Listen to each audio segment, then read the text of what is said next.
You're bleeding. The sound wasn't human. It was low, melodic like water over polished stone, and it hung in the stale, chemical air of the derelict cargo hold. Cale froze, his multi-tool poised over the exposed conduit. He hadn't heard anything over the whine of the jury-rigged power shunt he was installing, not even a scuttle. He turned slowly, scanning the shadows. The hold was mostly empty, just stacked crates and the skeletal remains of old life support units. The only light came from his suit lamp and the sickly green emergency strip overhead. "Who's there?" he called out, his voice rough, a stark contrast to the sound he'd heard. His hand instinctively went to the pulse pistol holstered at his hip. A faint shift in the deeper shadows near the back bulkhead. Then, a line of soft, pulsing azure light appeared, tracing an outline Cale couldn't immediately define. It wasn't a shape he recognized. It was too fluid, too alive. The light intensified, spreading like ink on water, revealing a form that was undeniably non-human. Taller than him, slender, composed of curves and angles that seemed to defy standard bipedal structure. The light emanated from within, showing through a surface that wasn't skin as he knew it, more like polished, semi-transparent chitin that shifted color with subtle internal pulses. The azure was dominant now, a deep, vibrant blue, but other, fainter lines of light like glowing veins traced intricate patterns across her form, some flickering with faint gold. She stepped forward out of the deepest dark and the light intensified further, washing the area in an ethereal glow. The air shifted, carrying a scent he couldn't place, something sharp and clean, like ozone after a storm, mixed with a subtle, sweet undertone. It prickled at his senses in a way that was entirely new, entirely other. She stopped just outside the circle of his suit lamp, the bioluminescent glow of her form providing her own illumination. Her face, if that was the right word for the structure, was elegant alien. There were no familiar features like hair or ears, just smooth, luminous planes and a pair of large, dark eyes that seemed to absorb the limited light around them. Her mouth area was a subtle indentation that didn't move as she spoke again, the melodic sound seeming to resonate from her entire form. "Your hand," she repeated, and the azure light pulsed, drawing his gaze down. He looked at his gloved hand where he'd scraped it earlier on a jagged piece of plating. A dark smear marked the gray fabric he'd barely noticed. The crimson trace, it signifies damage. Cale lowered his hand, clutching the multi-tool tighter. "Yeah, comes with the job." He eyed her warily. This section of the derelict habitat ring was supposed to be empty. He was scavenging power relays from old systems, trying to get his beat-up shuttle, the Stray Comet, fully operational again. Finding her here was unexpected and potentially dangerous. He didn't recognize her species. That usually wasn't a good sign in the fringe. "Job," her head tilted slightly, a smooth, flowing motion. The lines of gold light on her neck flickered faster. "You extract life from inert structures." "Something like that," Cale said, keeping his tone flat. He wasn't about to explain scavenging to a glowing alien. "You're not supposed to be here. This sector's under quarantine, officially." Unofficially, it was a graveyard for dead tech and desperate scavengers. "Nor are you by those protocols," she pointed out calmly, the melodic resonance unwavering. "I require refuge." "Refuge?" Cale barked a short, humorless laugh. "Lady, this is a scrap heap. There's no refuge here, just leaky hull plates and things that want to kill you slowly in the dark." "Precisely, a suitable concealment then." The azure light pulsed again, a deeper, more intense blue this time. It felt like a direct, undeniable presence. "I am pursued." Cale sighed inwardly. Of course, they always were. Exiles, fugitives, failed experiments. This was the fringe. "Look," he started, trying to sound reasonable, though he knew it was pointless. "I'm just trying to pull enough salvage to get my ship running again. I'm not a taxi service, and I'm definitely not an escort for whatever you are. I can provide compensation." The words hung in the air, not exactly a promise, more a statement of fact delivered with alien certainty. Cale hesitated. Compensation? What could she offer? Rare tech? Information? His gaze flickered over her luminous form, the intricate patterns of light shifting subtly. The scent in the air seemed to intensify, warm and complex now, reaching something deep and primal in his brain. It wasn't just an odor, it was a sensation, a subtle hum that vibrated through his own bones. His sarcastic facade wavered for a fraction of a second. "What kind of compensation?" he asked, lowering the multi-tool slightly, though his grip remained tight on the pistol butt. The silence that followed wasn't empty. It was filled with the soft hum of her bioluminescence and that strange, captivating scent. He realized he was breathing slightly faster. This was stupid. Getting involved was always stupid. She didn't answer immediately. Instead, she took another step closer, into the faint, ambient light from his lamp. The detail on her form became clearer, the almost crystalline texture of the outer layer, the way the light seemed to flow just beneath the surface. Her dark eyes fixed on him, and for the first time he felt not just observed but seen. The intensity in those eyes was unnerving. "Safe passage," she said, her voice dropping slightly in pitch, the resonance deepening. The azure light around her pulsed slowly like a heartbeat, but the faint gold lines on her form flared brighter for a moment before dimming. "To a specific rendezvous point, far from here." Cale scoffed, shaking his head. "Far from here. My ship can barely make it to the next system. And what are you running from that requires passage far from here?" "Those who claim dominion," she stated simply, as if that explained everything. The way she said it, the depth of conviction in her tone, sent a chill down his spine. Not just slavers or pirates, something older, more powerful. "My species is valued for certain attributes." He looked at her glowing form, the unique scent, the almost mesmerizing patterns of light. "Valued how?" he asked, though he suspected he knew. Attributes could mean anything from unique technology to physiology. The thought made him uncomfortable, stirring a protective instinct he rarely allowed himself to feel. She didn't elaborate, just held his gaze with those dark, ancient eyes. The air crackled with unspoken things. His bleeding hand was forgotten. His mind raced, calculating the risks, the potential rewards, the sheer insanity of even considering this. But the pull of her presence, that strange scent, and the silent, insistent hum she generated was undeniable. It felt like standing too close to a powerful magnet, drawing something reluctant out of him. "And if I say no?" he asked, testing the boundary. The azure light dimmed slightly around her, the gold traces flickering. "Then I remain here, and my pursuers eventually find me, and you are forgotten in the process." It wasn't a threat, just a statement of probable outcome, but the implication was clear. His life meant little if he was in the way. A tense silence stretched between them, broken only by the faint hum of his damaged equipment and the alien pulse of her light. He could leave, right now, walk away, finish his repairs, and blast off. Forget he ever saw the glowing woman in the dark. But something held him there. Something in her eyes, in the quiet desperation beneath the calm, melodic voice, and that strange, captivating presence. He felt a pull, a resonance that was more than just sensory. It was as if her very being called to something in the hollow space inside him, a space he usually kept locked down tight. It was ridiculous. He was a scavenger, a loner. He didn't get involved. Not anymore. Not ever again. "All right," he finally said, the word feeling heavy and foreign on his tongue. He still didn't know her name or even her species, but he was already trapped. "All right. We talk compensation, and you tell me exactly who's hunting you, and why." His hand loosened slightly from the pistol, but his guard remained fully up.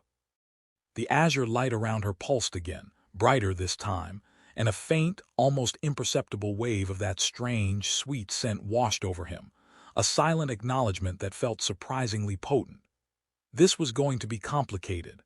Very, very complicated. He felt a prickle on his skin, a heightened awareness of the space between them, the short distance filled with that luminous glow and the alien pull of her presence. He took a step closer, his eyes still scanning the shadows instinctively. "First things first," he said, trying to regain some control over the interaction. "What do I call you?" She tilted her head again, the movement graceful, flowing. The gold lines on her form flared briefly. The air around her seemed to thicken with that strange, intoxicating scent. "My designation is Kalara." The sound echoed in the hold, resonant and alien. Kalara. It suited the melodic quality of her voice. "Kale," he offered his name, a small, almost involuntary gesture of trust. "Kale," she repeated, the sound soft, testing the foreign syllables. It sounded different when she said it, somehow richer. The azure light around her seemed to soften slightly, losing some of its sharp intensity, becoming more like diffused moonlight. This shift in her glow, this subtle change in scent, felt like a language he was beginning to read without understanding the words. It was unsettling and strangely exhilarating. He could see the faint, complex patterns of light under her outer layer more clearly now, like a map of glowing rivers. "Right, Kylara," he said, running a hand over his short-cropped hair. This was happening. He was agreeing to transport a glowing alien fugitive through the dangerous depths of space in his barely held-together shuttle. His life had officially gotten stranger. "Let's talk about these attributes they value so much, because whatever's chasing you is probably going to follow that scent all the way to my doorstep." Kylara didn't answer with words. Instead, she extended one of her hands towards him. It was shaped differently than a human hand, longer fingers with subtle segments, and the glow beneath the surface was particularly intricate in the palm. She didn't touch him, just held it there, radiating that soft, compelling light and intensifying the strange, sweet scent. It was an offer, a gesture he didn't understand but felt drawn to respond to. He looked from her hand to her dark, watchful eyes. The air between them felt charged, vibrating with that silent, alien hum. He had a feeling this compensation wasn't going to be credits or tech. The derelict habitat creaked around them, a mournful sound in the silence. He was acutely aware of the distance between them, the glowing alien presence, the scent that was doing strange things to his insides. He took a deep breath, trying to clear his head, but the scent only seemed to deepen its hold. This was not just about survival anymore. There was something else unfolding here, something he didn't have a name for, something that felt dangerous and undeniably magnetic. His hand twitched, almost reaching out to her. He stopped himself, but the impulse lingered, a phantom touch in the empty space. "Okay," Kale said, his voice a little rougher than before. "So you need passage, and you're offering yourself." He chose the word carefully, unsure of the implications, but that's what the gesture and the intensity felt like. Her dark eyes seemed to deepen, reflecting the internal light. The air around her shimmered faintly. She didn't confirm or deny, just held his gaze, letting the silent language of her presence speak volumes. It was a bold offer, whatever it meant to her species. And standing here, enveloped in her light and scent, Kale knew he was already considering it.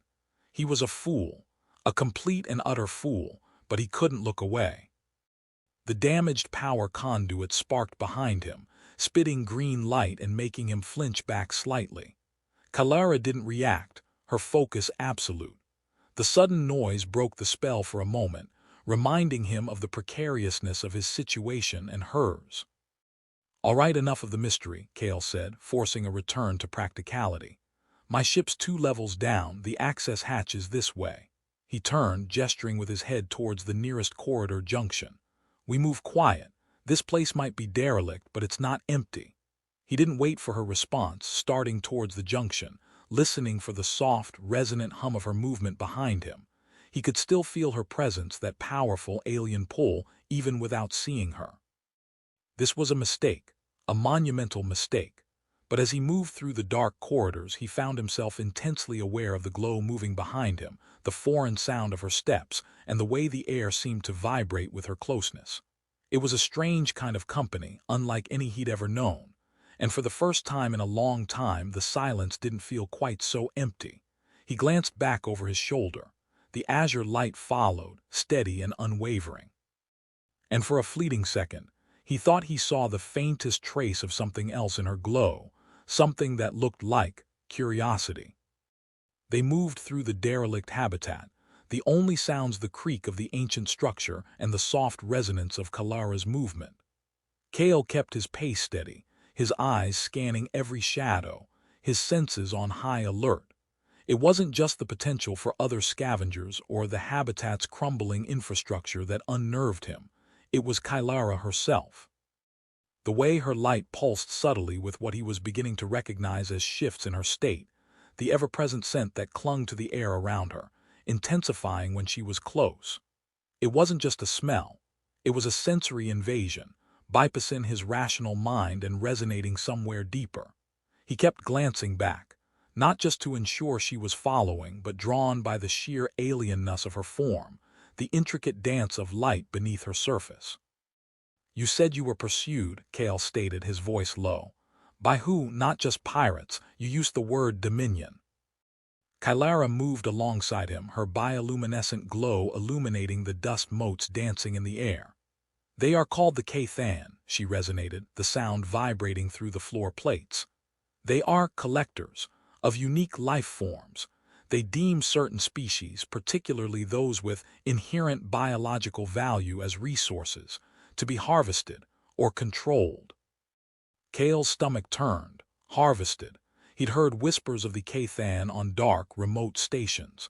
Speculation about their methods, their taste for the exotic and rare. He hadn't believed the worst of it. Now, looking at Kylara, seeing the quiet intensity in her posture, he did. "And your species, you're inherently valuable." She didn't answer immediately. The azure light around her deepened, becoming almost purple for a moment, and the gold lines on her form flared brightly, intricately. The scent intensified sharply, becoming richer, sweeter, almost overwhelmingly potent. It washed over him, making his head swim slightly, heightening his awareness of her presence to an almost unbearable degree. He had to stop, leaning his hand against a cold, metal wall, breathing heavily. "What was that?" he managed, his voice strained. Kylara stopped a few steps ahead, turning to face him. The light around her returned to a steady azure, the gold lines softening, though still visible. The intense wave of scent subsided slightly, leaving a lingering warmth in the air. "An expression," she resonated softly, "of significance. My species, we are resonance. Our biological processes are intricately linked to energy fields. We can perceive and manipulate them to a limited degree.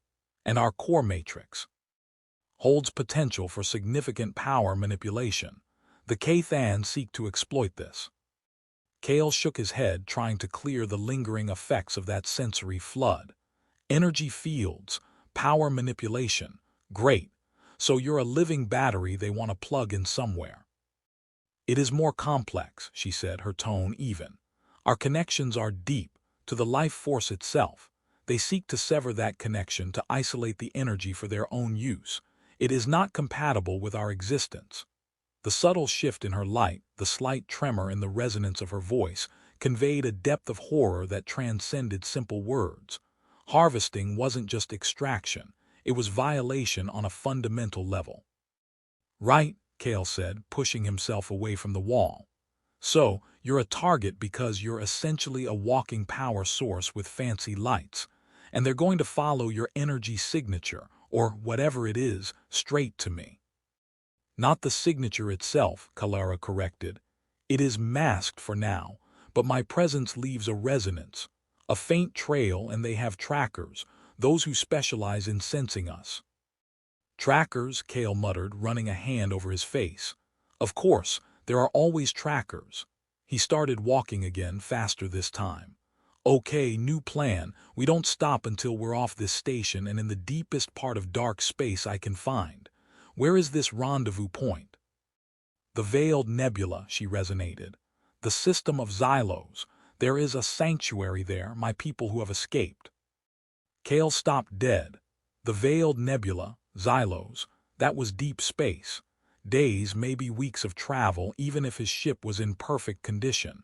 And the Kathan were known to patrol that sector. This wasn't just a hop across the system. This was a suicide run. "Xylos," he repeated, staring at her luminous form. "Are you insane? That's Kathan territory. I don't have the fuel, the supplies, or the guts for a trip like that."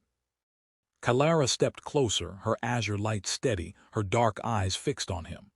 The faint, sweet scent surrounded him again, but this time it felt less overwhelming, more grounding.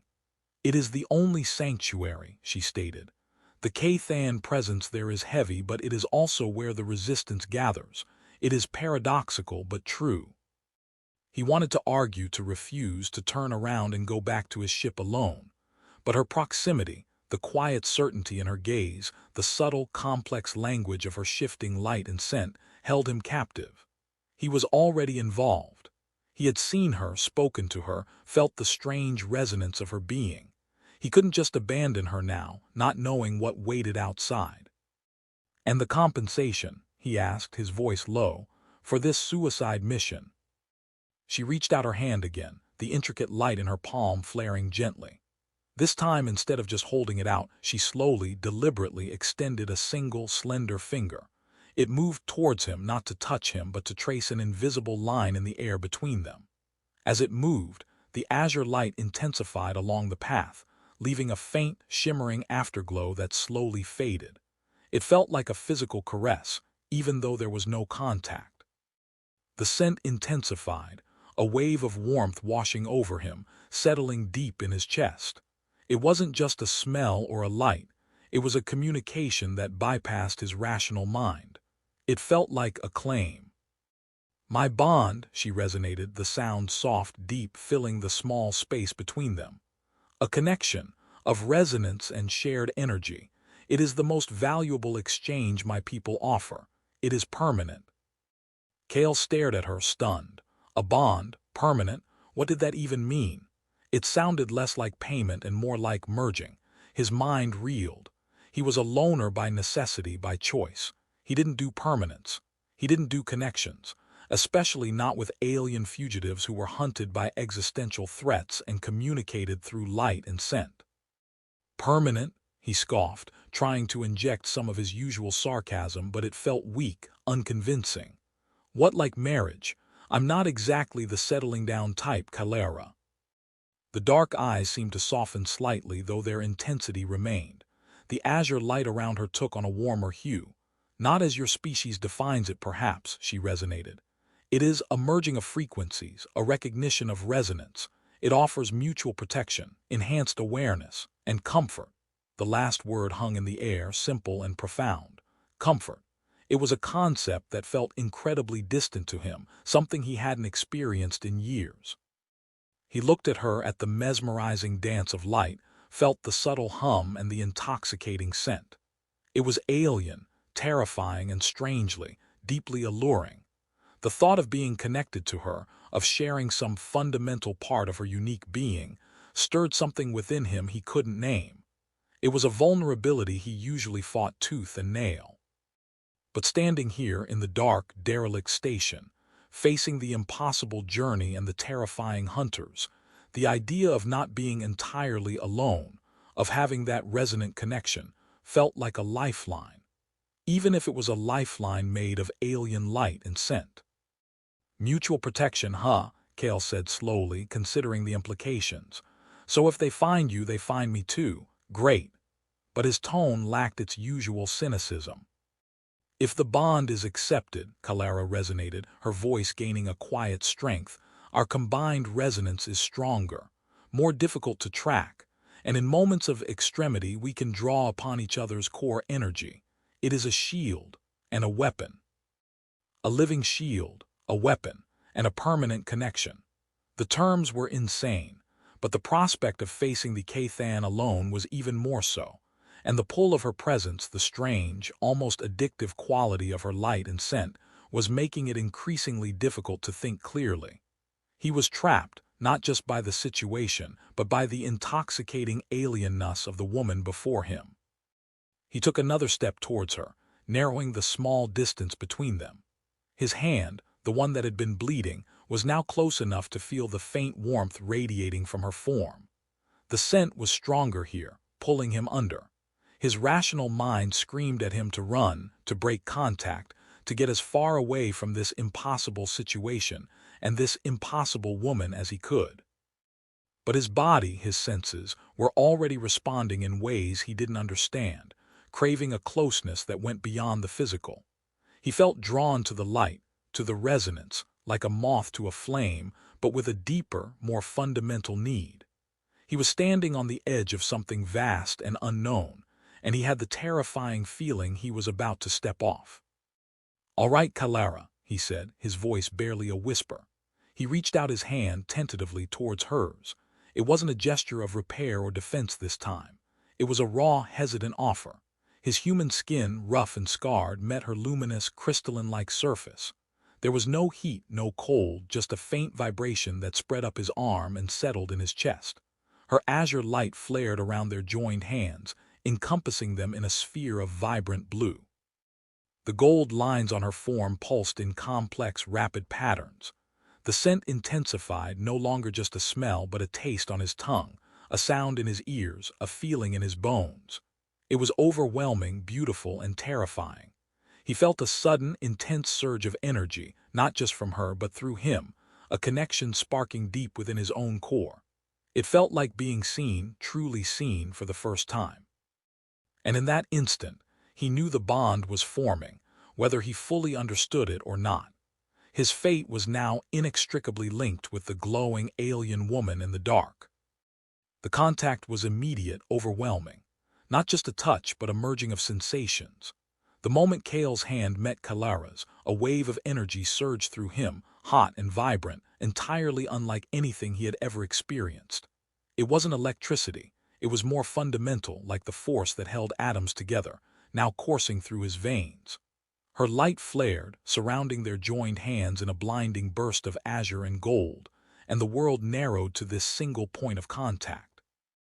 The scent intensified, no longer just in the air, but flooding his own being, a heady mix of ozone and something intensely sweet and primal. He felt a jolt, a deep resonance in his core that echoed a similar vibration in her. It wasn't just physical, it was like two frequencies aligning, two disparate systems recognizing a shared pattern at the deepest level. Images flashed through his mind, not his own memories, but fragments of sensation, bursts of alien color, fleeting glimpses of vast, star-filled voids, and an overwhelming sense of vulnerability and flight. Then just as quickly it subsided, leaving him breathless, heart hammering against his ribs. Clara's hand remained linked with his, the fierce light around them dimming to a soft, steady glow. The scent lingered, warm and intoxicating. Her dark eyes were wide, fixed on his face, and he thought he saw a flicker of surprise there, perhaps even relief. "The bond is forming," she resonated, her voice quieter now with a subtle new layer of warmth. "Your resonance is compatible, stronger than I anticipated." Kale pulled his hand back slowly, the separation feeling strangely reluctant. He flexed his fingers, feeling the faint vibration still humming beneath his skin. The intensity of her presence hadn't lessened, but now it felt different, integrated somehow into his own awareness. He could feel her proximity not just with his eyes and ears, but with some new, internal sense. It was unnerving and utterly fascinating. "Compatible?" he asked, his voice still rough from the shock. "What does that mean? What did you just do to me?" Clara lowered her hand, her bioluminescence settling into a soft, rhythmic pulse. "We have initiated the resonance bond," she explained, her tone regaining some of its usual calm, though her light still held a subtle new vibrancy. "Our core frequencies are now attuned. We share sensory data, to a degree, and our energy fields are linked." Share sensory data? Kale blinked. He hadn't just smelled her scent during that surge, he had felt it, tasted it. He shivered. "So you can feel what I feel, and I can feel what you feel." "Not precisely," she corrected. "It is not a direct feed, more like an echo, a resonance of intense emotional or physiological states, fear, pain, stress, and other things." The azure light around her deepened slightly at that last phrase, and the sweet scent intensified, though not with the overwhelming power of before, more like a deliberate, subtle release. The other things hung in the air, potent and unspoken. Kale felt a warmth bloom in his chest, a strange mixture of confusion and intense awareness focused entirely on her. "Other things," he repeated flatly, though his internal state was anything but flat. His heart was still pounding, and there was a lingering thrum of energy under his skin. "Right. Let's just focus on the get off this death trap part first, shall we?" He turned and continued towards the access hatch to the lower level, more purposeful now. He could still feel her behind him, not just hear her, but sense her presence, a warmth and a light echo in his own awareness. This wasn't just about piloting her now. They were connected. The thought was terrifying, and strangely it quieted some of the usual noise in his head. They reached the access hatch, a heavy, rusted thing that groaned in protest as Kale wrestled it open. "My ship's just through here," he grunted, pushing the hatch wide. "She's not much to look at, but she's mine." Kylara moved past him, her form graceful even in the confined space. As she entered the cramped passage leading to the ship, her bioluminescence adjusted, casting a softer, more contained glow that didn't reflect blindingly off the metal bulkheads. The subtle intelligence of her light control fascinated him. He followed her down the short passage, ducking under hanging pipes. The air grew colder here, carrying the faint, familiar smell of lubricant and stale recycled air from his ship. He reached the main airlock hatch of the stray comet and keyed in the sequence. The old seal hissed, and the hatch slid open with a reluctant groan. "Welcome aboard the lap of luxury," Kale said dryly, stepping inside. The ship's interior was functional, cluttered, and smelled of recycled air, old coffee, and his own particular brand of neglect. Dim internal lighting cast long shadows. Kylara entered the ship, her glowing presence stark against the utilitarian gray and flickering control panels. She moved slowly, her dark eyes taking in the cramped bridge area, the narrow corridor leading deeper into the ship. Her bioluminescence flared slightly, sending a wave of sensory data back to Kale through their bond, a complex mix of curiosity, assessment, and something that felt like disappointment. "It is compact," she resonated, her voice echoing slightly in the small space. "It's home," Kale retorted, closing the outer hatch behind them. The hiss of the airlock seal cut them off from the derelict station. He felt a small, irrational sense of relief. They were on his turf now. And it's got a hyperdrive, which is more than this station does. He moved towards the pilot's chair, checking the console readouts. The power shunt was holding, but barely. He needed to get out of here, and fast. He felt Kylara move past him, exploring the small bridge area with her luminous presence. She paused by the main view screen, her light reflecting off the darkened panel. "Your vessel is distressed," she resonated, the comment directed at the flickering lights and complaining consoles. "She's old, not distressed," Kale corrected automatically. "Just temperamental." He didn't like admitting weakness even about his ship. He felt a flicker of amusement from Kylara through the bond, a light, airy sensation that made him grin despite himself. Okay, sharing emotions through a bond was definitely new. "Temperamental systems require careful handling," she observed, turning from the view screen. Her light pulsed with a different rhythm now, a steady, contemplative beat. She moved towards the co-pilot's seat, her presence drawing the air with her. The scent intensified slightly as she approached, subtle but potent. "Tell me about it," Kale muttered, strapping himself into the pilot's chair. He ran through the pre-flight checks, his fingers flying over the controls, muscle memory taking over. He could feel Kylara's presence beside him, a warm, resonant anchor in the cold metal cockpit. It was distracting, but not entirely unwelcome. As he brought the primary systems online, a low hum filled the ship, vibrations running through the deck plates. Kylara reached out a hand towards the main power conduit running along the wall near her seat. She didn't touch it, but held her palm close. Her bioluminescence flared, particularly the intricate gold lines in her palm, and Kale felt a subtle shift in the ship's energy field through their bond. The low hum of the power system seemed to smooth out slightly, becoming more stable. Kale stared at her amazed. "What are you doing?" "Assisting," she resonated simply, her eyes on the conduit. "The energy flow is uneven. It causes unnecessary strain. I can't harmonize it." "You can harmonize my power system." He couldn't believe it. He spent hours coaxing this ship into grudging functionality, and she could just smooth it out with her hand. A small application of my resonance ability, she confirmed. It is minor. With the bond, your own systems may also benefit. His own systems. He felt a tingle under his skin, a sense of increased clarity and awareness that wasn't just adrenaline. Was that the bond affecting him? He shook his head, trying to process this new layer of impossible. She wasn't just a passenger.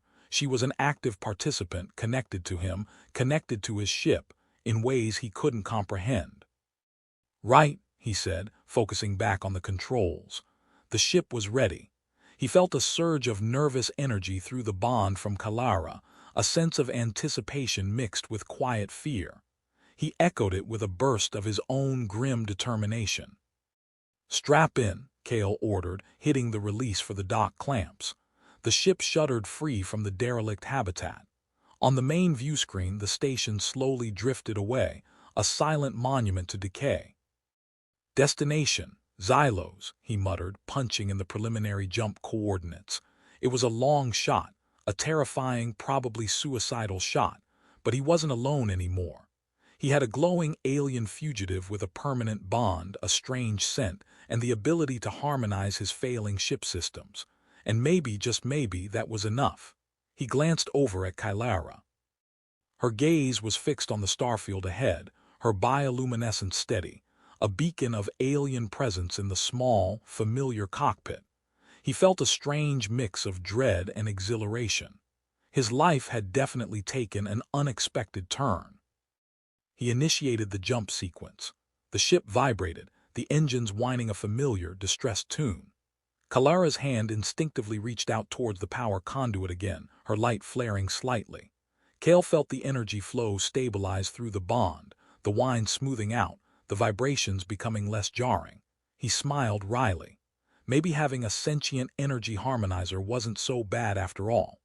The familiar distortion field shimmered outside the view screen, twisting the stars into impossible shapes. Then, with a lurch that still made his stomach drop, the stray comet leaped into hyperspace, leaving the derelict station and the immediate threat behind.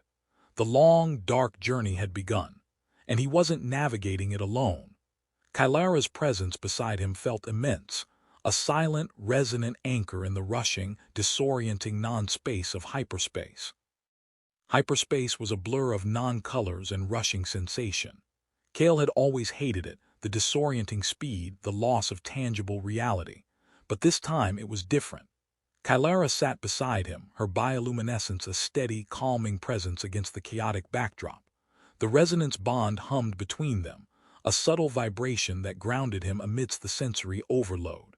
He could feel her presence as an almost physical weight, a constant awareness that she was there, alive, connected.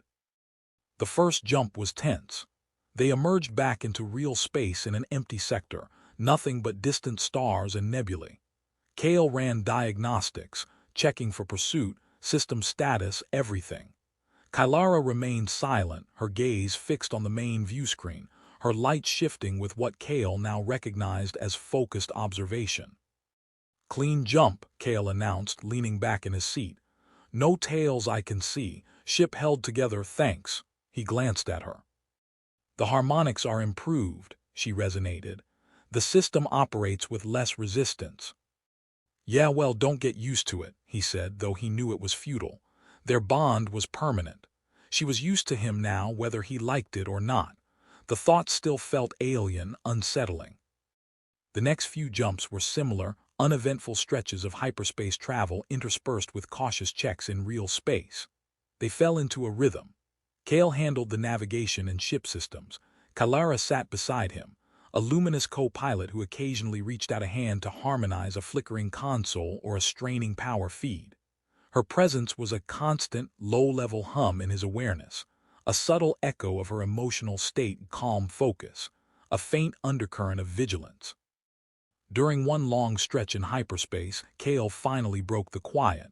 "So, the K-Than, what exactly makes them so good at tracking resonance? You said they have specialists." Kylara turned her head towards him, her dark eyes holding his gaze. The azure light around her softened, taking on a more reflective quality. "Yes, certain K-Than have, heightened sensory perception. They can detect residual resonance trails, like following a scent through the void. Great, Kale muttered. So we're leaving a breadcrumb trail made of pure alien presence. It is faint, she assured him, and the bond makes it fainter. Our combined frequency is less distinct, but it is not invisible. The deeper we travel into unclaimed space, the less likely they are to search with full force. And Xylos is in unclaimed space. It is on the edge, she resonated, a place where the Kathan influence is contested, and where our hidden sanctuary exists. They were silent again for a while, the hum of the hyperdrive filling the gap. Kale found himself watching the subtle play of light across Kalara's form. It wasn't just blue and gold. Sometimes, faint lines of green would appear, tracing patterns that seemed to correspond with her internal processes. He wondered if they were analogous to veins or nerves. He suppressed the surge of curiosity. He didn't need to understand every alien detail. He felt a flicker of something through the bond, a sudden, intense burst of curiosity focused on him. Kalara's light flared slightly. "You possess a resonance of your own," she stated, her voice low, almost questioning. Kale frowned. "What? I'm human. We don't glow or harmonize power grids." "Not in the same manner, no," she agreed. "But the bond reveals an underlying frequency, stronger than most of your species I have encountered. It is resilient, damaged perhaps, but not broken." Damaged, he stiffened. His past wasn't something he talked about, not to anyone, not ever. He felt a sharp surge of defensiveness, a closing off, and through the bond he felt Kalara recoil slightly, her light dimming. "Don't," he said, his voice hard. "Don't try to read my resonance." "I do not intend to intrude," she resonated softly. "It is merely a consequence of the bond. We perceive these echoes. It is not a conscious effort to violate your privacy." "Privacy?" Kale scoffed. "You think sharing my underlying frequency is just a consequence. This whole bond thing, it's a little more than I signed up for, Kalara." He felt a surge of frustration, resentment. This permanence, this involuntary connection, it chafed against his carefully constructed walls. Her light dimmed further, a mournful blue now, and he felt a wave of something akin to regret wash over him through the bond. "I understand your apprehension," she resonated. "My species' way of connection is profound, perhaps overwhelmingly so for one unaccustomed, but it is integral to our survival, to my survival. The Kathan seek to sever these very connections." He rubbed a hand over his face, feeling suddenly exhausted. The intensity of the bond, the constant low-level awareness of her, was draining in a way he hadn't anticipated. It was like running background processes he couldn't shut down. "Look," he said, trying to soften his tone, though the edge remained. "I get it.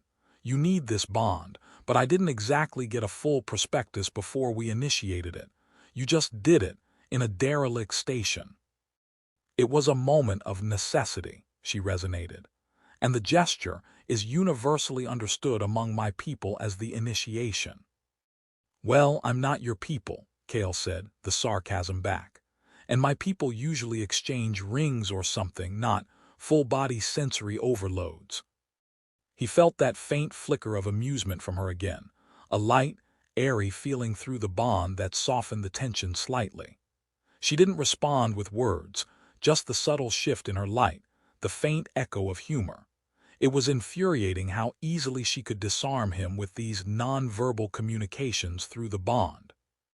The hyperdrive field outside the viewscreen flickered erratically. Kale's gaze snapped to the console. What was that? "Energy fluctuation," Kalara resonated immediately, her light sharpening to a focused azure. "External source." "External source." Kale stared at the viewscreen, trying to make sense of the swirling non-space. "In hyperspace, that shouldn't happen. Unless a localized field is attempting to pull us out," she resonated, and the undercurrent of vigilance he'd felt earlier surged into a sharp spike of alarm through the bond. Kale's hands flew over the controls, trying to stabilize the hyperdrive. The ship lurched violently, throwing him against his restraints. Kalara cried out, a sharp, resonant sound that echoed in the cockpit, and a wave of fear washed over him through the bond, cold and sharp. Her light flickered wildly, the gold and azure chasing each other in chaotic patterns. "Hold on," Kale yelled, wrestling with the controls. The hyperdrive groaned in protest, the ship shaking violently. On the viewscreen, the blurred colors began to resolve, solidifying back into the cold, hard points of real stars. They were being pulled out of hyperspace, and that meant only one thing. The Kathan had found them, and they were bringing them out the hard way.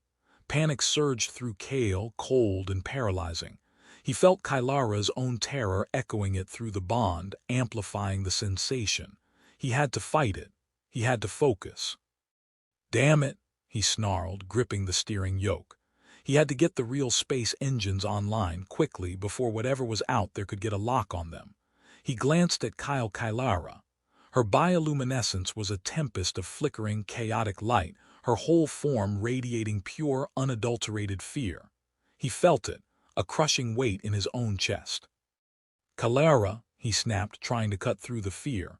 "Focus. I need you to stabilize the power grid." She seemed to register his voice through the panic. Her head snapped towards him, her dark eyes wide. The chaotic light around her faltered for a second. "The energy," she resonated, her voice strained. "It is pulling against us." "Just stabilize the internal systems," Kale yelled. He felt her effort through the bond, a difficult, straining attempt to impose order on the ship's systems while battling the external force.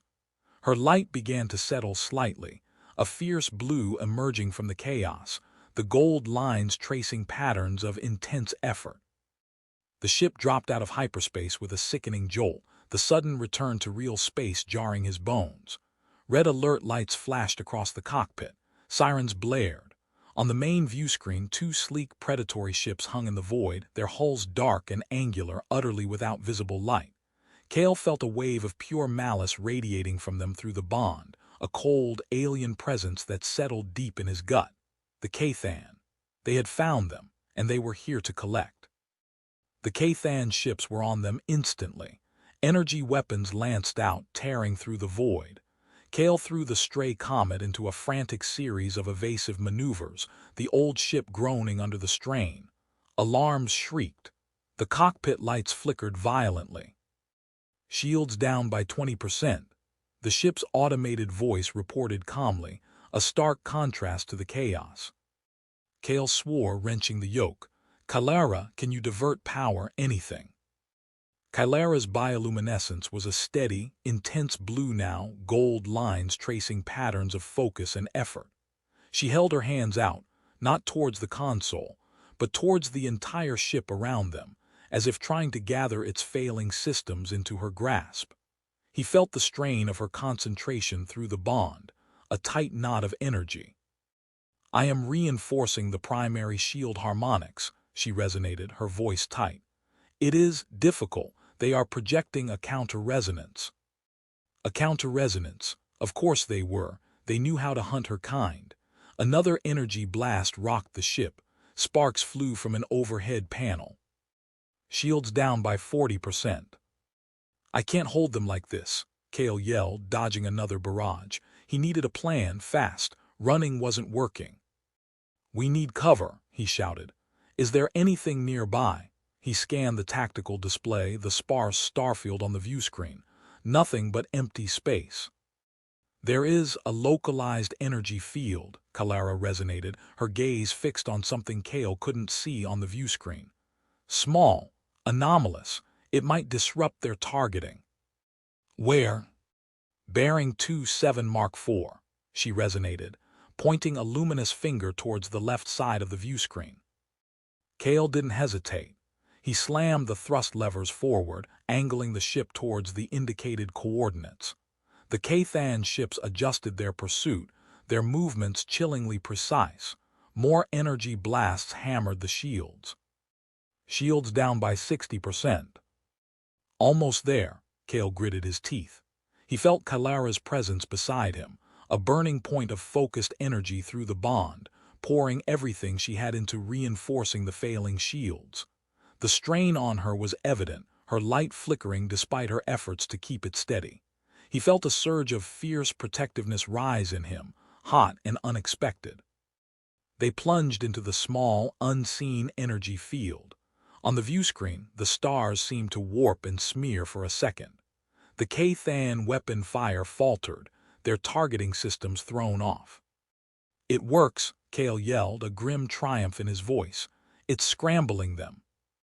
"The field is unstable," Kalara resonated, her voice strained. "It will not hold for long." "Doesn't matter," Kale snapped, already plotting his next move. "They can't track us precisely in here. Let's see how they handle close quarters." He spun the stray comet, bringing its forward plasma cannons to bear. The ship wasn't built for dogfighting, but Kale knew every quirk, every limitation. He knew how to make her sing, even when she was dying.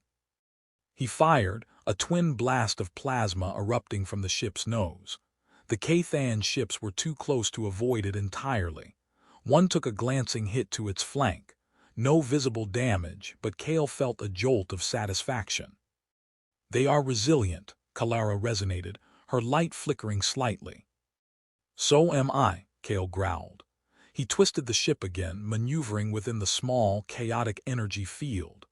The Kathan couldn't get a lock, their shots going wide or hitting the edge of the field and dissipating. It was a desperate gamble, fighting in a blind spot, but it was their only chance. Another blast hit the shields, a glancing blow. Shields down by 75%. "Kalara, can you buy me 10 seconds?" Kale asked urgently. He had an idea, a crazy one, but it might just work. 10 seconds, her light pulsed with inquiry. "Just hold the shield harmonics, all of it, pour everything you have into it." He felt her gather her energy through the bond, a focused surge of power that tightened the connection between them. Her light flared, blindingly bright for a moment, a pure, fierce blue that seemed to encompass the entire cockpit. He felt a reciprocal surge in his own energy, a raw, untamed power flooding his senses, amplifying his awareness to an incredible degree. It was exhilarating and terrifying, their energies mixing, flowing, becoming one. "Holding," she resonated, her voice a strained whisper but filled with immense power. Kale acted quickly. He dumped primary power from everything but life support and the shields, rerouting it all to the main engine core. He bypassed safety protocols, pushed the old systems past their limits. He didn't have time to plot a precise jump. He just needed to get out. "Initiating emergency micro-jump," he yelled, hitting the activation sequence. The ship screamed around them, systems protesting the brutal treatment. Kalara's light remained fiercely bright, a shield of pure resonance holding the failing defense field against the Kathan onslaught. He felt her pushing, feeling the edges of the shields against the alien counter-resonance. The starfield outside the view screen smeared again, faster this time, more violent.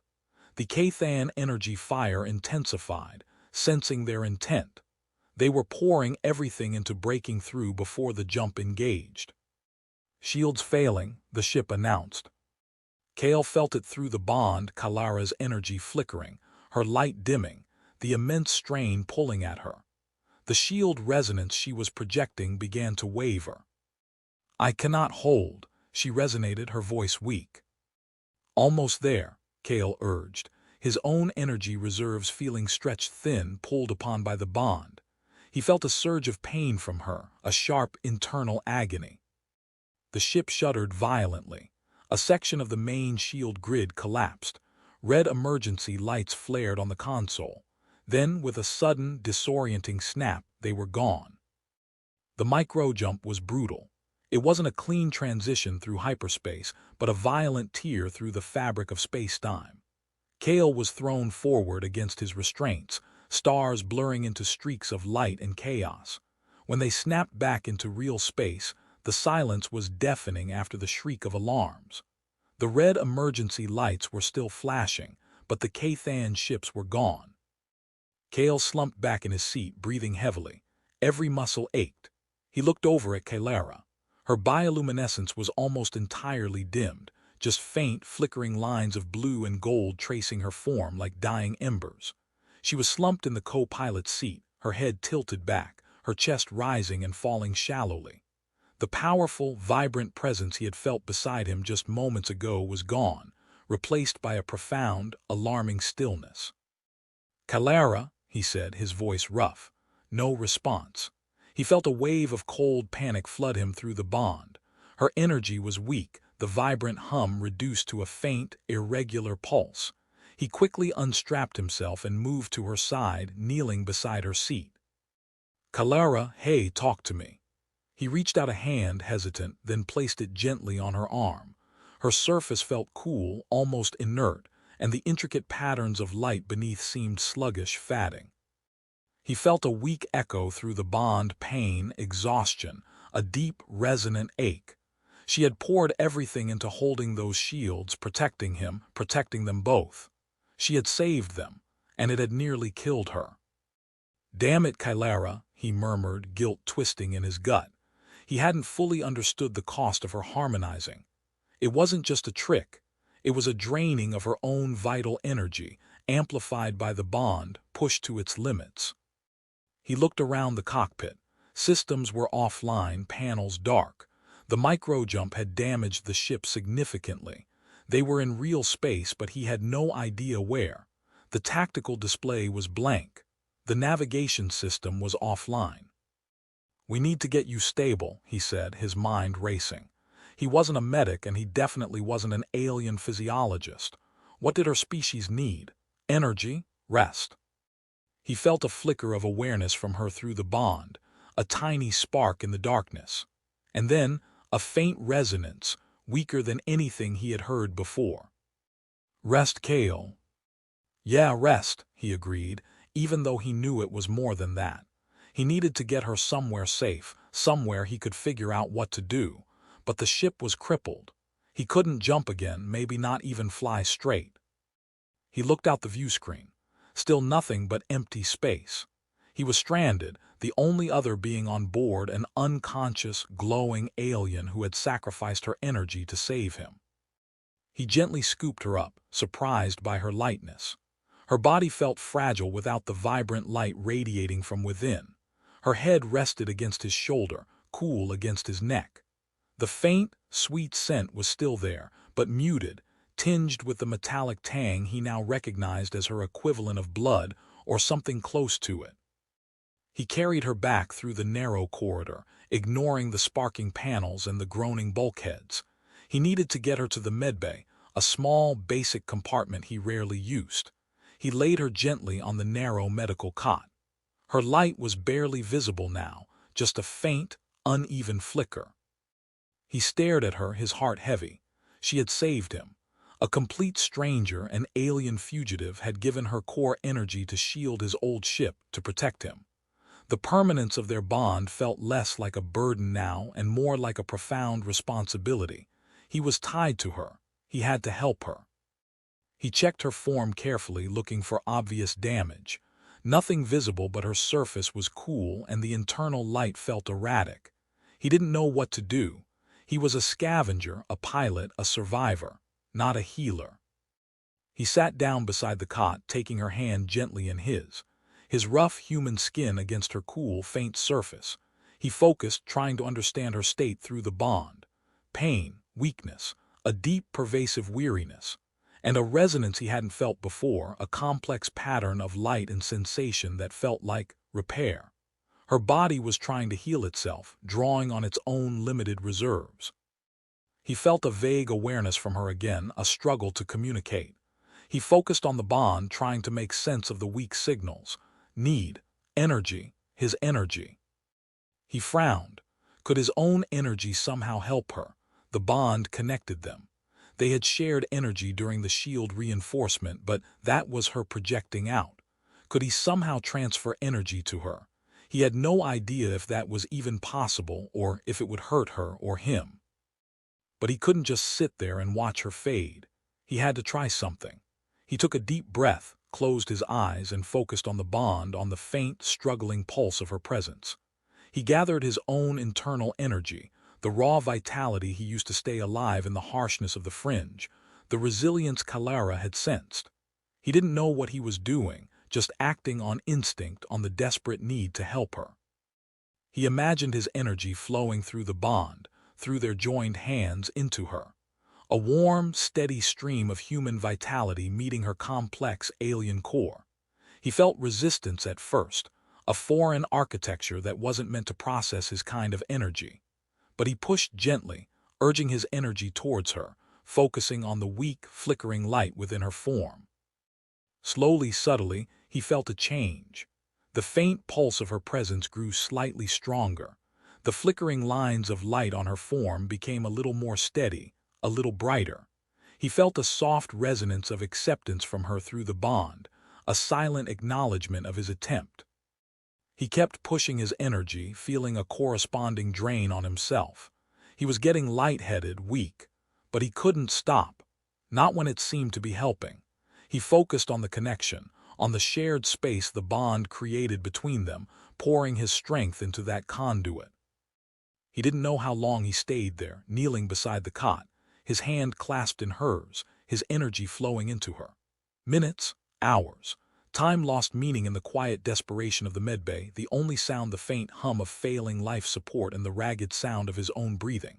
He felt himself fatting, his vision blurring at the edges, but the light on Kailara's form was growing stronger, steadier. The complex patterns were returning, tracing paths of vibrant blue and gold. The faint, sweet scent in the air grew richer.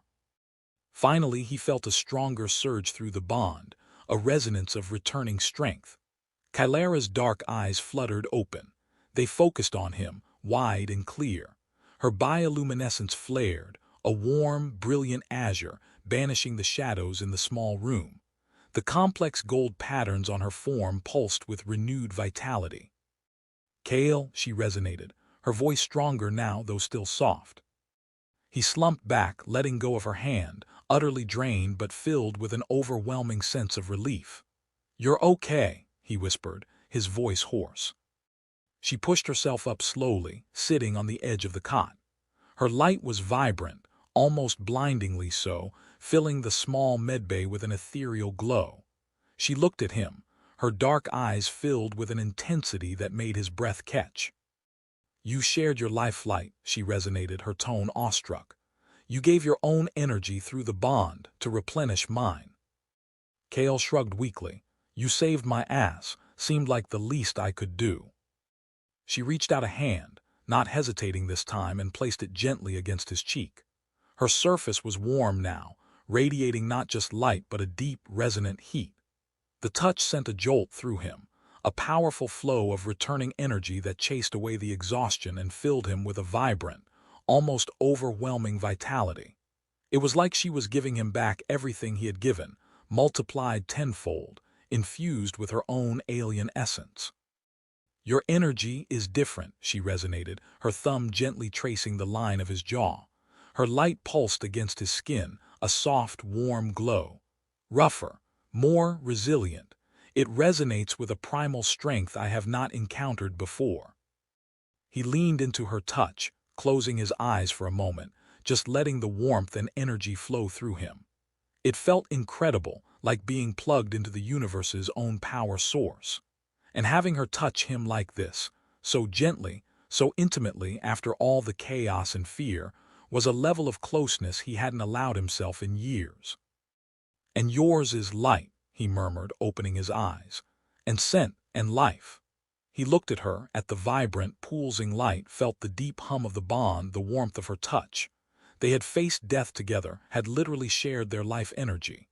The artificial barriers he'd built around his heart felt flimsy now, crumbling under the weight of their shared experience and the intense, alien intimacy of the bond. "We are stronger together," she resonated, her dark eyes searching his. The unspoken questions in her gaze mirrored his own. What did this mean? This connection, this shared lifeline, this bond that had saved them and now felt like something far more profound. He didn't have the answers. He didn't know what the future held, if they could escape the Kathan, if they could reach Xylos. But looking at Kalara, seeing the vibrant light return to her form, feeling the powerful thrum of the bond connecting them, he knew he wasn't just surviving anymore. He was linked to her. And the thought, terrifying as it was, no longer felt like a prison. It felt like a beginning, a terrifying, luminous, alien beginning. He met her gaze, and for the first time since he'd met her, he saw not just the alien fugitive but a partner, a resonant frequency to his own damaged one. And in that realization, amidst the ruined ship and the vast, empty dark, a new kind of hope flickered into existence. The ship was a wreck, but she wasn't dead. Kale spent the next few days in a focused frenzy of repair, his movements fueled by the strange, vibrant energy flowing through him from the bond with Kalara. He could feel her presence constantly, a steady, calm beacon in his awareness, occasionally sending waves of reassurance or gentle encouragement. She stayed in the medbay, resting, her light slowly recovering its full intensity. She would occasionally resonate, offering observations or questions about his work, her voice regaining its melodic strength. The conduit requires recalibration of its subharmonic emitters. She resonated from the medbay 1 cycle, a technical assessment that surprised him. Kale paused in wrenching a burnt-out power regulator free. You can sense that from there. The bond allows me to perceive the ship's internal energy state, she confirmed. It is intertwined with your own, a resonant system. He shook his head, marveling. It wasn't just their personal energy, the bond extended to his ship too, somehow. He made the recalibration she suggested and felt the subtle hum of the system smooth out, confirming her assessment. It was unsettling, this constant, non-verbal communication, this shared awareness, but it was also incredibly efficient. As Kalara recovered, her light grew brighter, the complex gold and azure patterns becoming more vibrant, more dynamic. She began to leave the medbay, moving cautiously through the damaged ship. Her presence filled the cramped corridors with an ethereal glow and that now familiar, captivating scent. Kale found himself constantly aware of her, drawn by the light, the scent, the silent hum of the bond. He finished the essential repairs, life support, navigation, basic propulsion. Hyperdrive was offline, possibly permanently. They were stranded in a nondescript sector of empty space, far from Xylos, far from anywhere he recognized. He sat in the pilot's chair, staring at the blank tactical display. Hyperdrive's toast, he announced to Kalara, who stood beside him, her light reflecting in the darkened view screen. We're not making it to Xylos anytime soon, maybe ever. Kalara was silent for a moment. The azure light around her deepened, taking on a somber hue. The Kathan will continue to search, she resonated quietly. Even this far out, if we remain here, they will eventually find the residual trace. I know, Kale said, running a hand over his weary face. I'm trying to think. Maybe we can signal someone. Is there anyone who might help you, besides the sanctuary at Xylos? Few, she resonated. Most who know of my species fear the Kathan more than they value our potential.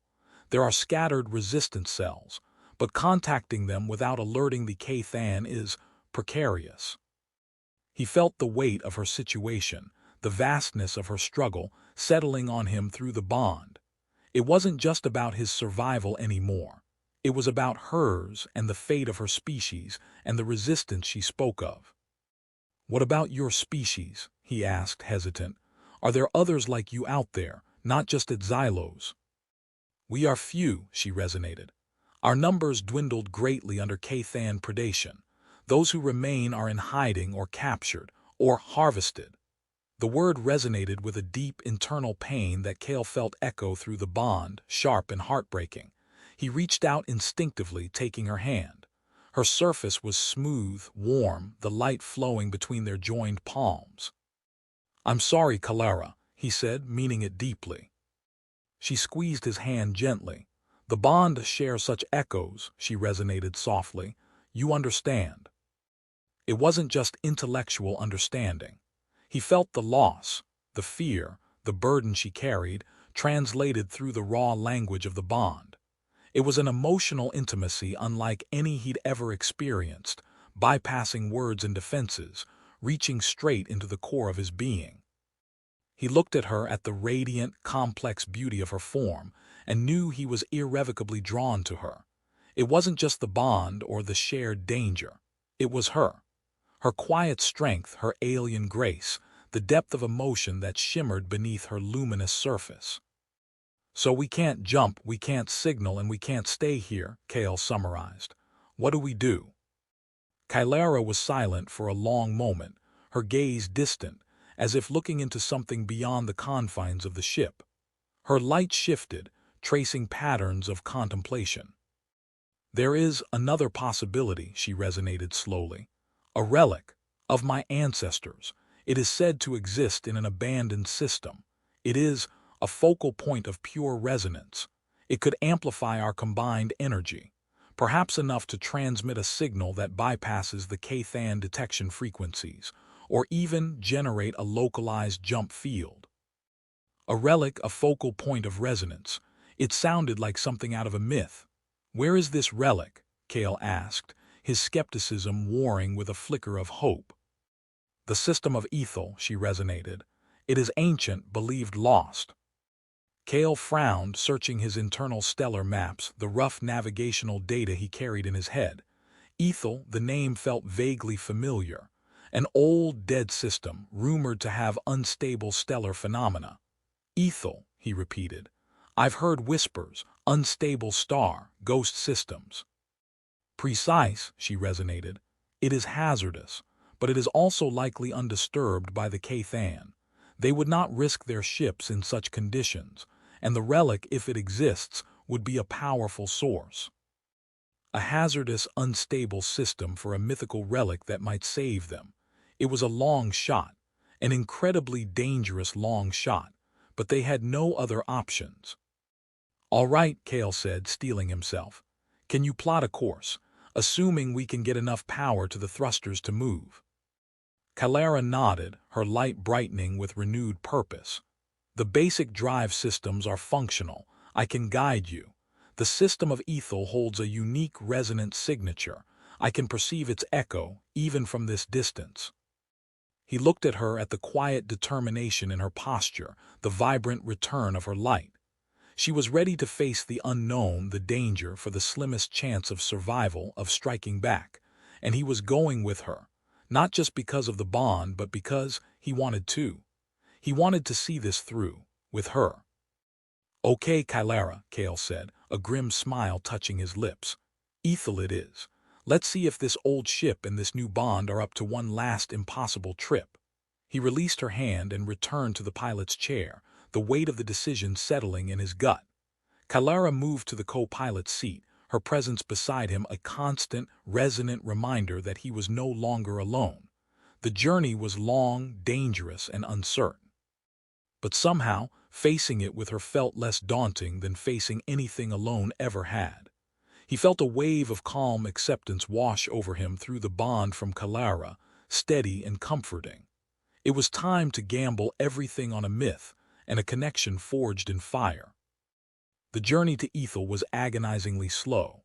With the hyperdrive offline, the stray comet limped through real space, propelled by its battered sublight engines. Weeks turned into a month. The ship was a mess but functional. Kale spent his time monitoring systems, rationing supplies, and trying to navigate by stellar drift in Kylara's strange, resonant sense of direction towards the ancient system. Kylara's light was fully vibrant now, her energy levels restored. She spent her time in the cockpit, a constant, luminous presence beside him. Their communication had evolved. They still spoke, but increasingly they relied on the bond, on the shared echoes of emotion and intent. A subtle shift in her light conveyed more than words. A faint hum from Kale was enough to tell her his mood. It was an intimacy that transcended the physical, a constant, silent dialogue happening just beneath the surface of their spoken words. Sometimes, Kylara would reach out and touch a console, her light flaring slightly, and Kale would feel the ship's energy flow smooth out, minor system glitches resolving themselves. Other times, She would simply rest a hand on his arm as he piloted, and he would feel a wave of calm or focus flow through him, steadying his nerves during the long, arduous journey. The isolation of deep space amplified their connection. There was no one else, nothing else, just the two of them in the vast, silent dark, bound by the unique resonance. They talked, too, not just about their situation but about their lives, their pasts. Cale, surprisingly, found himself opening up, telling her about the life he'd lost, the reasons he became a scavenger, the walls he'd built. Clara listened, her dark eyes intent, her light shifting with empathy and understanding, relaying her responses through the bond even before she spoke. She told him about her species, their history, their deep connection to energy and resonance, the beauty and terror of their existence, the Cathans' relentless pursuit. She spoke of their sanctuaries, their rituals, their unique form of procreation that was linked to this deep energy bonding. It was alien and complex, beautiful and tragic. And hearing it, feeling the emotional weight of it through the bond, Cale felt his understanding of her deepen exponentially. One cycle, while Cale was attempting a particularly tricky repair in a cramped engineering crawlspace, the lighting failed, plunging him into darkness. He felt a surge of claustrophobic panic, an old trauma surfacing. Before he could even call out, Clara was there.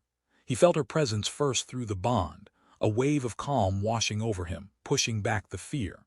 Then her light appeared in the crawlspace entrance, casting a soft, steady glow that chased away the shadows.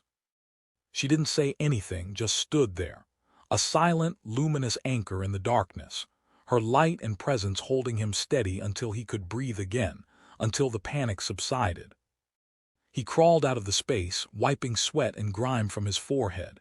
He looked at her, bathed in her soft, unwavering light. "Thanks," he murmured, the word inadequate. She reached out, her luminous hand settling on his arm. "The bond shares the echoes," she resonated softly. "I felt your distress." He didn't pull away. He was beyond that now, beyond the need for walls and distance. He looked at her hand on his arm, at the intricate, pulsing light within, and a new kind of feeling bloomed in his chest. It wasn't just gratitude or reliance. It was something warmer, deeper. "This bond," Cale said, his voice low, "it means a lot, doesn't it, to your species?" Calara's light deepened, the azure becoming incredibly rich and the sweet scent intensified around them. "It is our most sacred connection," she resonated. "It is not given lightly. It signifies a profound resonance, a merging of beings at the deepest level. It is irreversible, and to break it is to shatter the core." Irreversible, shattering the core.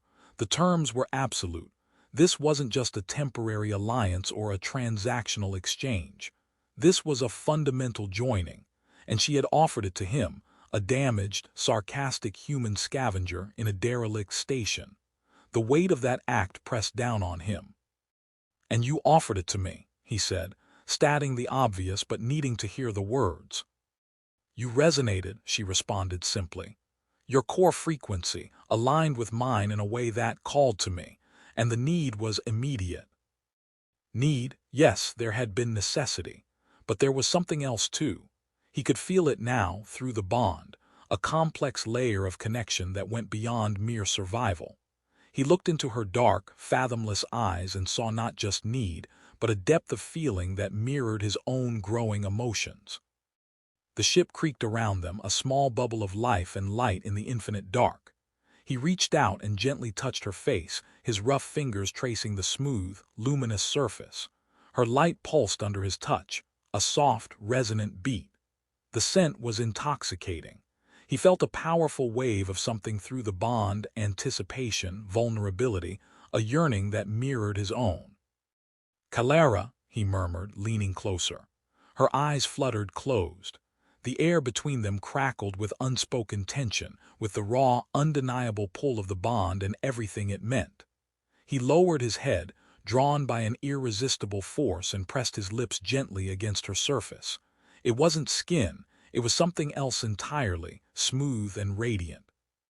There was no physical sensation as he understood it, but the bond flared, overwhelming him with a surge of pure, unadulterated emotion, a deep, resonant exchange that was more intimate than any physical kiss could ever be. It was a merging of essences, a recognition of shared core, a confirmation of the bond at the deepest possible level. And in that moment, in the quiet darkness of the crippled ship, surrounded by the faint hum of life support and the soft glow of her form, Cale knew he was irrevocably lost. And strangely, he didn't want to be found, not if it meant being without her.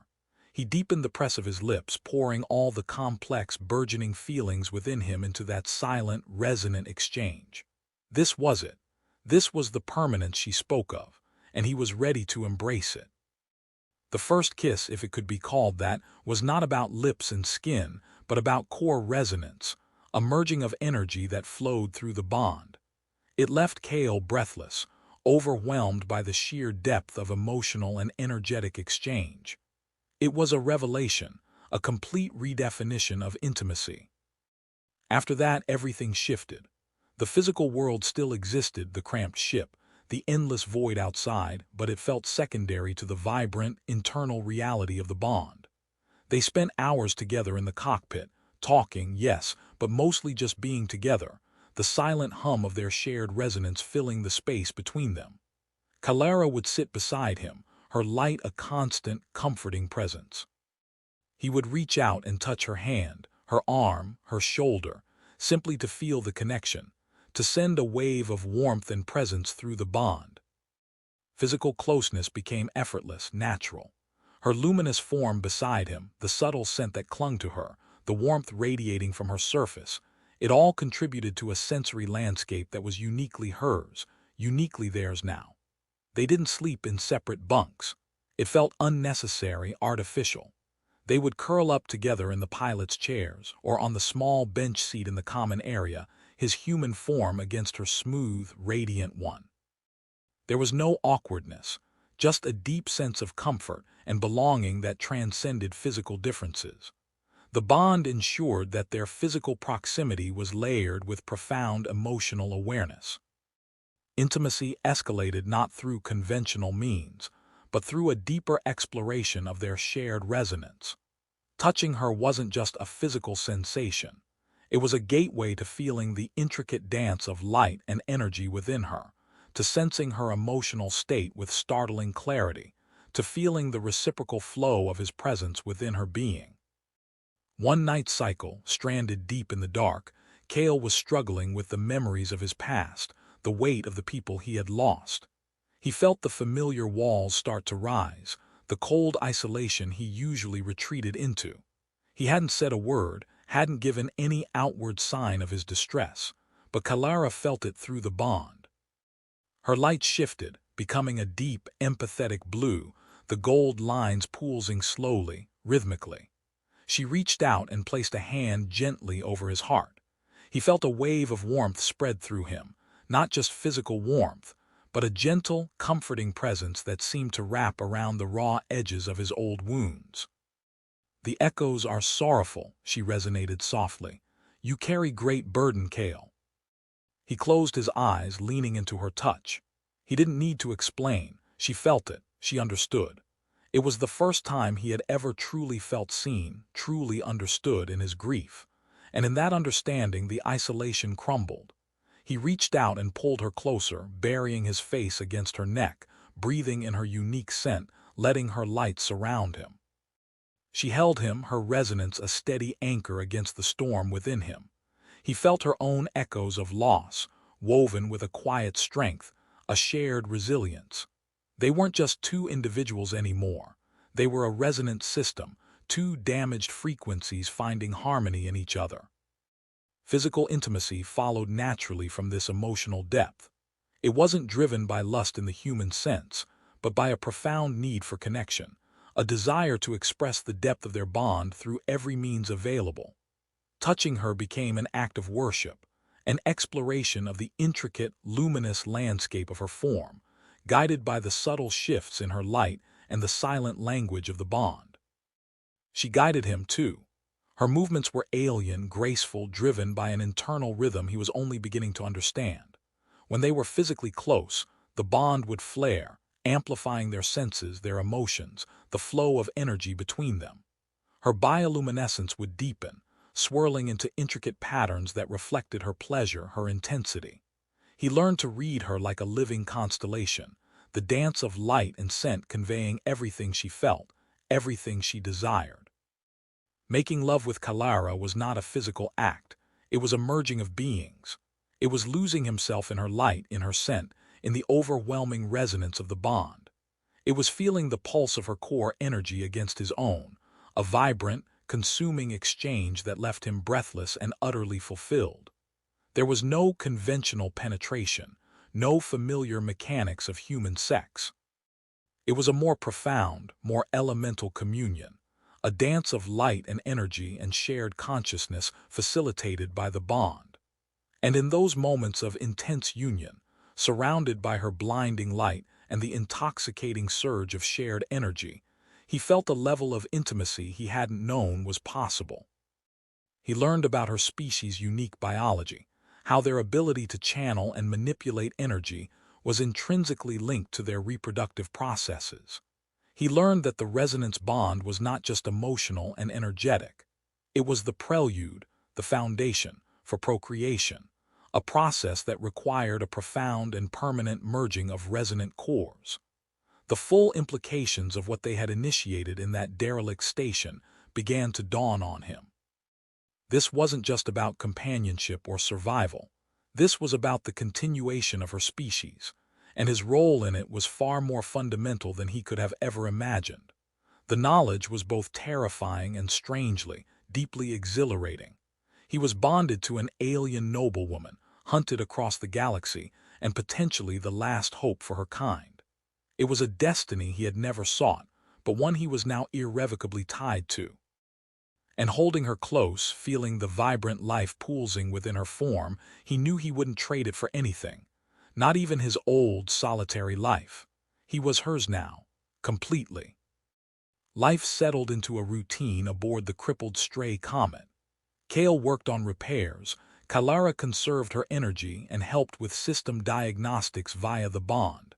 They shared limited meals from the ship's dwindling stores, but their existence was defined by the bond, by the constant, shared awareness. As they drifted closer to the edge of the ethel system, the environment began to change. The void grew darker, the stars less numerous, less distinct. Strange energy fluctuations rippled through space, making the ship systems groan and whine. The system resonance is increasing, Kalara resonated one cycle, standing beside Kale at the console. Her light flickered in response to the external energy disturbances. "Tell me about it," Kale muttered, wrestling with the helm controls. The ship was being buffeted by invisible forces. "You think your relic is still out there?" "The resonant echo persists," she confirmed. "It is ancient, deep. I sense its presence." They finally reached the system boundary. It was a chilling sight. The system star was an angry, unstable red dwarf, spitting flares and coronal mass ejections that rippled visibly through space. The planetary bodies were distorted, some fractured, others trailing improbable tails of debris. The whole system felt wrong, twisted by chaotic energy. "Lovely place for a vacation," Kale said dryly, feeling a wave of unease through the bond from Kalara, a mixture of trepidation and anticipation. Navigating the system was perilous. The energy fluctuations were constant, unpredictable, threatening to tear the ship apart or trigger catastrophic system failures. Kale relied on Kalara more than ever, her ability to perceive and anticipate the resonant shifts in the environment proving invaluable. She would warn him seconds before a surge hit, allowing him to brace or reroute power. Her light would flare, tracing patterns of stress and concentration, and he would feel the strain on her through the bond, the subtle ache of her pushing against the chaotic external energy. Despite the danger, their bond deepened further in the shared adversity. The constant threat, the reliance on each other, the quiet intimacy of their shared existence in the face of oblivion, it all wove tighter the threads connecting them. Physical intimacy became a necessity, a way to release the tension, to affirm their connection, to draw strength from each other's core energy. Their lovemaking was a dance of light and resonance, a fusion of human and alien, vibrant and overwhelming, leaving them both drained and utterly replenished. Days crawled by as they crept deeper into the system. The air in the cockpit grew heavy with the strange energy of the environment. Kale's head ached constantly. Kalara seemed less affected physically, but the constant effort of harmonizing the ship and sensing the environment took its toll on her energy reserves. "We are close," she resonated one cycle, her light fainter than usual. They were navigating a dense asteroid field, each rock glowing faintly with residual energy from the unstable star. "How close?" Kale asked, shielding his eyes against a sudden, violent flare from the red dwarf. "The echo is strong," she said, pointing a luminous hand towards a cluster of particularly large, jagged asteroids in the distance. Within that formation, they navigated the treacherous field, the ship narrowly avoiding collisions, the constant energy fluctuations making the controls sluggish and unpredictable. Finally, they reached the heart of the cluster, and there it was. It wasn't a structure or a machine.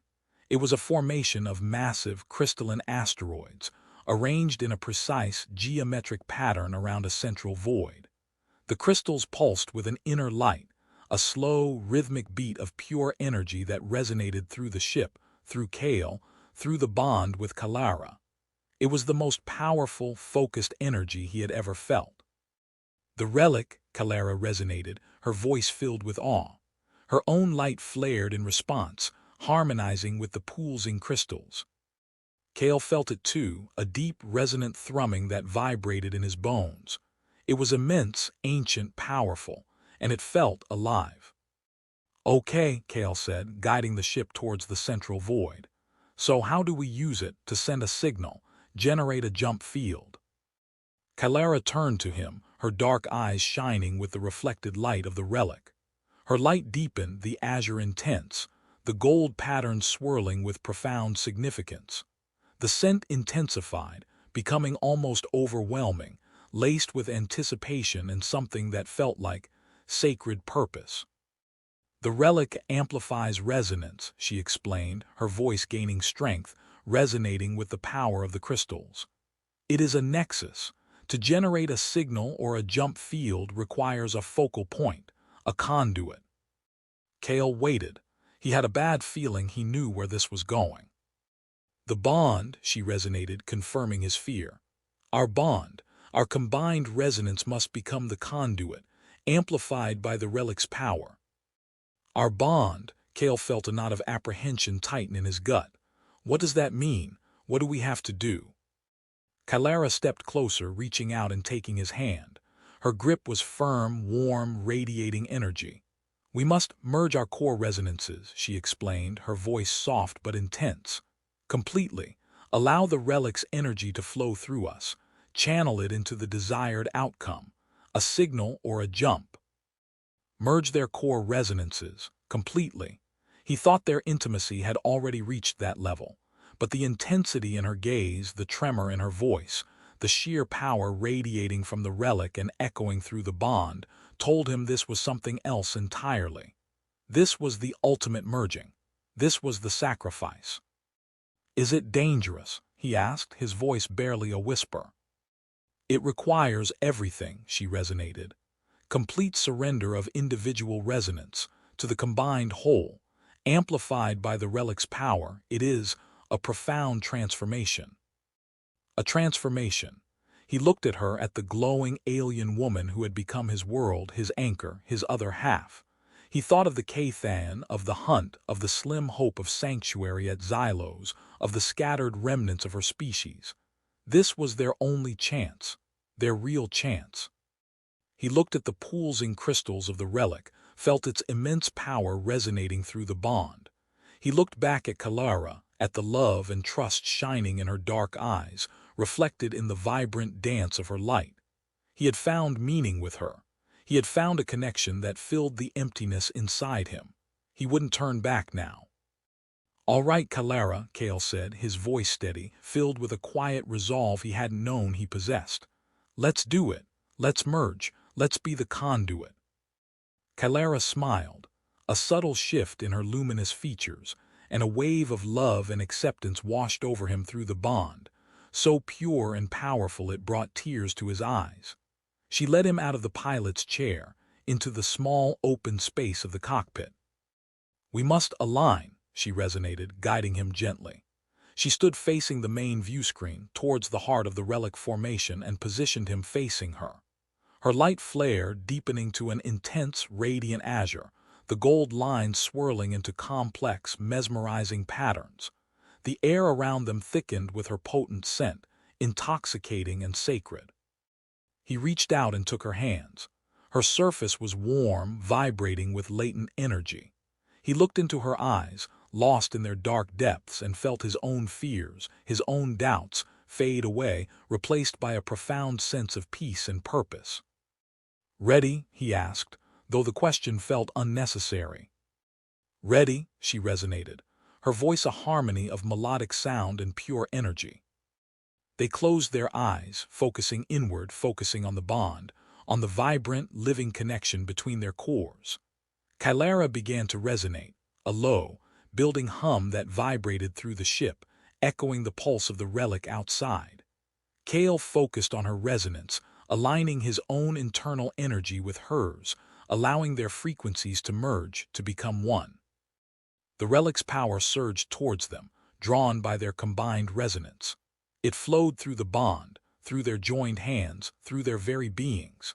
Kale felt an energy unlike anything he had experienced before, vast and ancient, filling him, flowing through him, mingling with Kalara's lifelight and his own resilient core. Their shared light in the cockpit intensified, becoming a single, blinding pillar of azure and gold, reaching out towards the pulsing heart of the relic. It was a complete surrender, a dissolution of self into the shared resonance.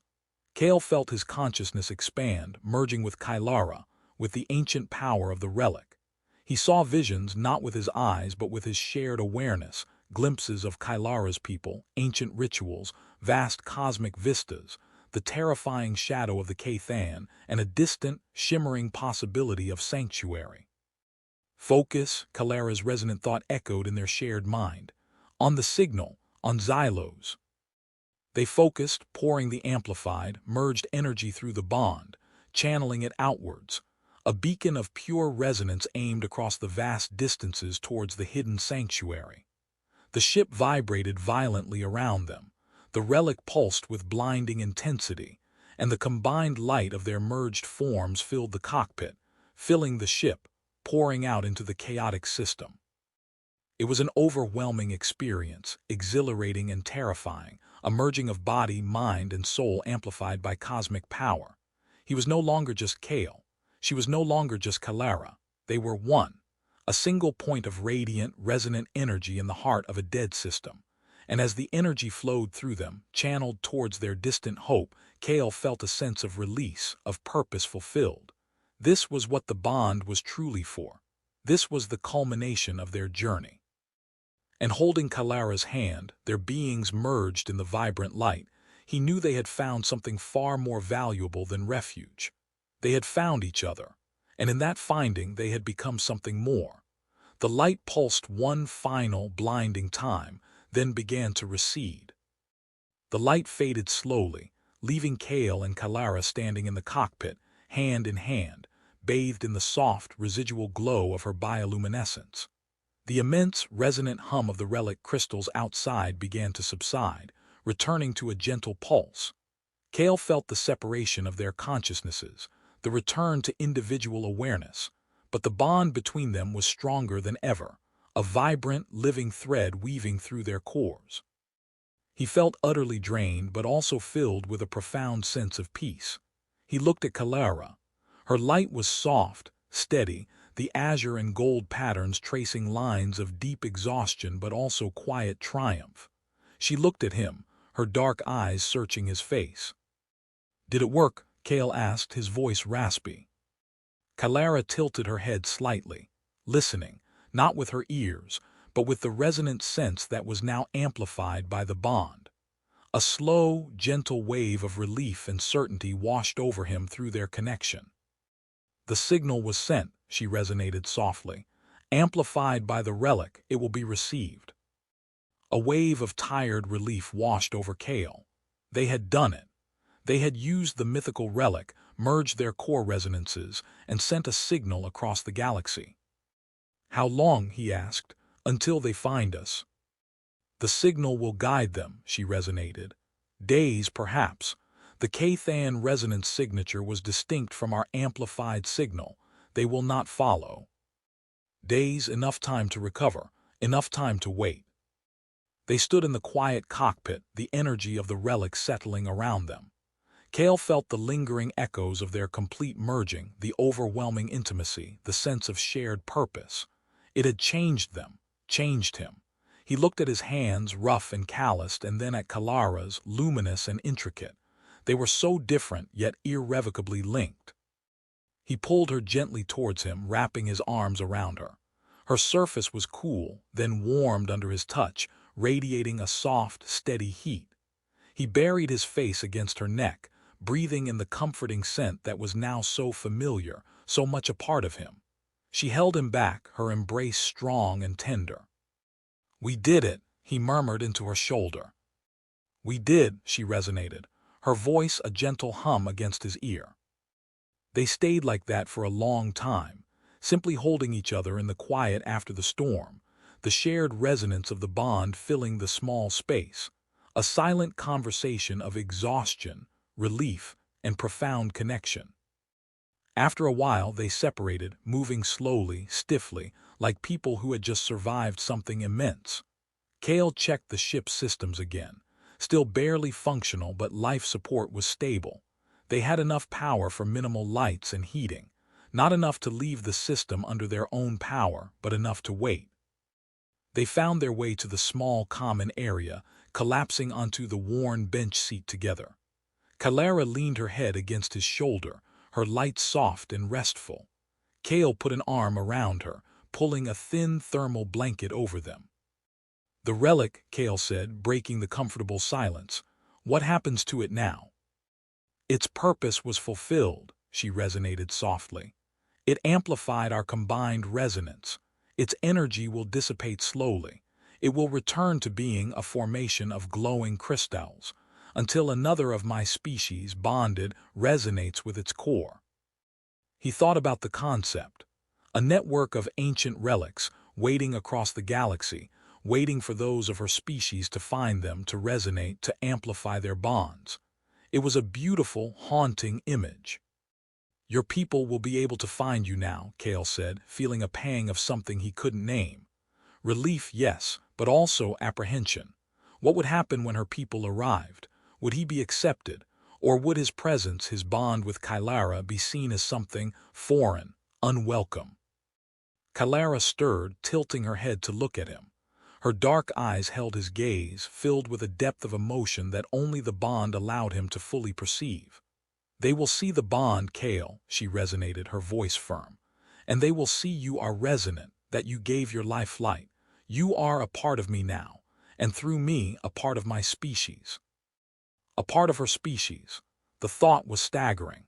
He, Kale, the damaged human scavenger bonded to an alien noblewoman, was now connected, fundamentally, to a species light years away, a species he had only just learned existed. He felt a new layer of understanding settle within him, an answer to the unspoken questions that had lingered between them since that first encounter. The title she held, Noblewoman, the importance of her designation, the sacredness of the bond, her unique biology linked to procreation. It wasn't just about escape and survival. It was about legacy, about hope. He looked at her, at the incredible being curled beside him, and a fierce wave of protectiveness washed over him. He would face her people. He would face the Cathan again if he had to. He would face anything, as long as he was with her. "No more running?" he asked, a hint of his old sarcasm returning but softened by affection. Kalara's light pulsed with warmth, with amusement. "No more running," she resonated. Now we wait for the sanctuary to find us. They settled closer together under the thermal blanket, the cold of the ship, and the vacuum of space held at bay by the warmth of their bodies and the pervasive, comforting glow of Kalara's light. Kale felt the rhythmic pulse of her bioluminescence against his side, felt the steady hum of their bond, a silent testament to everything they had endured, everything they had become. He thought about the title she carried, the weight of expectation it must hold for her species. He thought about the bond, its sacredness, its permanence. And he thought about her struggle, the fight for survival, the hope for her people. And he knew with absolute certainty that he was exactly where he was meant to be, with her. Forever bound in the heart of a dead system, waiting for a new beginning. The silence outside the ship was vast and empty, but inside, filled with Kylara's light and the resonance of their bond, Kale had never felt more complete. Their journey wasn't over, but the most difficult part, finding each other and forging their impossible connection, was complete. The rest, whatever it was, they would face together. As one, the Kathan could hunt. The galaxy could be vast and uncaring. But here in this small, damaged ship, lit by alien light and warmed by a bond deeper than space itself, they had found their own sanctuary. And nothing could take that away.